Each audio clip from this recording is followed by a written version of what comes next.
It's safe to say I've jumped on the pocket fixed blade hype train.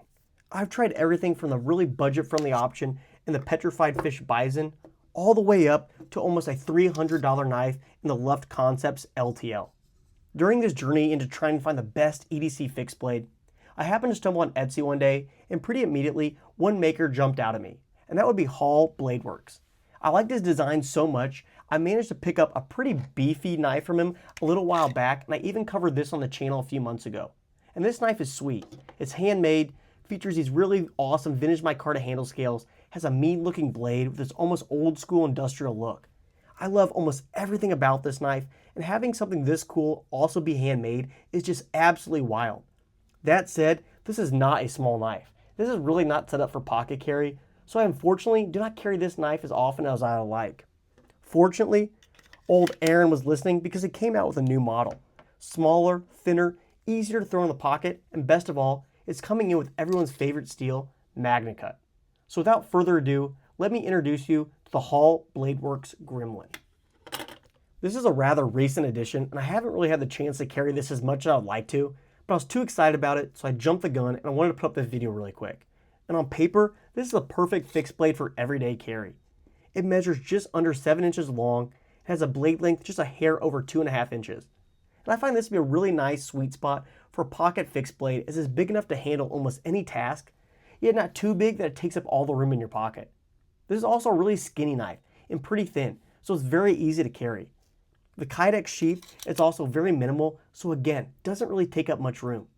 And though the handle is really narrow, it's surprisingly comfortable. It's easy to get a full 4-finger grip, and with how the handle's set up, you kind of slip into this grip due to the finger choil on the handle, and your thumb rests perfectly on the jimping hair on the spine. All the edges are smooth and flush, there's no sharp or rough edges anywhere on the handle. The handles are pretty flat, and the micarta has this clear epoxy-like coating, so you'd think the comfort in the grip is lacking, but it honestly isn't. And if you have bigger hands than mine and want a little bit more grip, there's a lanyard hole here in the back, so you can add a lanyard to get a little bit more grip. I just really love the size of this knife. It's big enough that it can handle almost any job, but just still small and slim enough that it's extremely comfortable to carry. It's kind of the best of both worlds here. Now the big selling point here has to be the blade, but more specifically the blade steel. And in case you have trouble reading this large text here on the back of the blade, this is coming in with everyone's favorite new steel, Magnacut.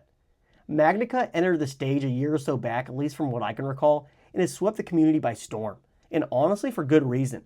It's extremely tough, it's durable, stainless, and can keep an edge for a really long time.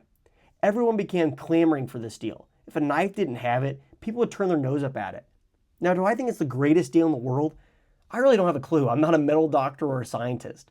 All I know is that it rocks and it's great at what it does. So with that out of the way, it's a premium steel, which means this carries a premium price tag. With that in mind, you mainly see this steel on higher tier offerings from big boy companies. What's wild here is this is a small, one-man shop operation predominantly selling on Etsy. When most other Etsy sellers are selling fixed blades made from lawnmower blades or old leaf springs, this guy is making pocket fixed blades out of this hot super steel. It's honestly really surprising, but also extremely cool. In fact, this is one of the biggest selling points for me here. Now, I already said I'm not a metal know-it-all, so I can't give specifics over heat treatment or fancy specs, but I've been using this a little bit on all my standard cutting tasks, and I have zero complaints so far. I will say this is a little bit thicker behind the edge than some of my other knives, so it's not the most slicey knife in the world, but it's still wicked sharp and up for anything I throw its way. So when looking at a knife like this, I really like to look where it's from. Each knife is handmade, meaning there isn't another one like it. Yes, the overall model might be the same, but each knife is uniquely different. Either the handle material, the blade finish, etc. And I think that's just so darn cool. I love handmade gear for this reason. It's exclusive. This is a one-off, directly made by a pair of hands, not some crazy machine overseas. Each knife is handmade here in the United States and Colorado by a single talented maker. And for me, when I handle something handmade like this, it's silly to say, but I feel like I just connect with it a little bit more. There's actually heart and soul in something like this, and it feels so much more different than something mass-produced and drop-shipped off Amazon. This just feels warmer. There's a story here, and I really love that. With something handmade, you might encounter a few imperfections here and there. For example, there might be a scratch in the scale, or a nitpick with the fit and finish, like the Magnacut wording going into the cutting path of the blade here. Yet it's so easy to overlook these, as it gives it character and just adds to the overall story. This isn't something I picked up off page 6 off Amazon or I picked up off the shelf at Bass Pro.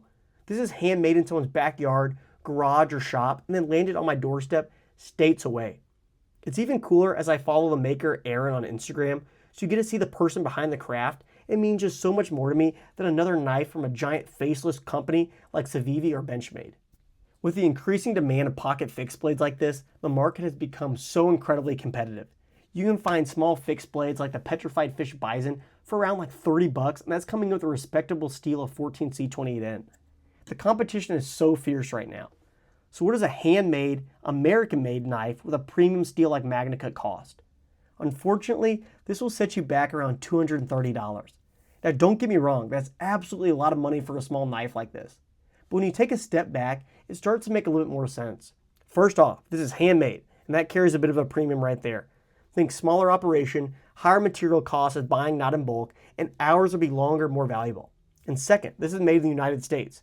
Again, another premium compared to cheaper overseas manufacturing. And then third, this is coming with the premium steel of Magnacut. Looking at other Magnacut fixed blades out there, Benchmade has one for $300, Boker has one for $200, White River Knives has one for $200, and K-Bar has one that starts around $250. So with that in mind, this starts to make a lot more sense. This is priced right in the midst of all those while still being handmade here in the United States. And honestly, I think it's pretty reasonable when you think of it that way. So what do you guys all think? Would this be something you'd carry? Let me know down in the comments below. If you're interested in this knife or one like it, I'll make sure to link Aaron's Etsy store in the description below. Thanks so much for watching, and I'll catch you guys in the next one.